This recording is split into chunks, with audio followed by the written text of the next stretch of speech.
Guys, ജനനായകന്റെ കാര്യത്തിൽ ഒരു തീരുമാനമായി.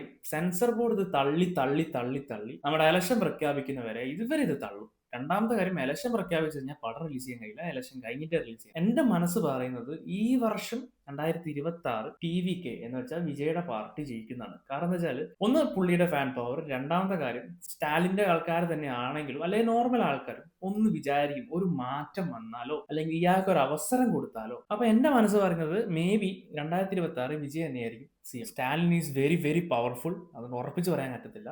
പറയണമെങ്കിൽ എനിക്ക് തമിഴന്മാരെ കാണുമ്പോൾ അസൂയാണ്. അവർക്ക് ചൂസ് ചെയ്യാൻ നല്ല ലീഡേഴ്സ് ഉണ്ട്. ഒരു സൈഡിൽ സ്റ്റാലിൻ, ഒരു സൈഡിൽ വിജയ്. വിജയനെ കൊണ്ടുവന്നാൽ ചിലപ്പോൾ അവർക്ക് നേട്ടങ്ങൾ ഉണ്ടാവും, അല്ലെങ്കിൽ ഇദ്ദേഹത്തിന് ഈ സ്റ്റാലിനെ തന്നെ തുടരാന്നോ. നമുക്ക് ആരുണ്ടാ. ഞാൻ രാഷ്ട്രീയം പറയുന്നില്ല, സോറി.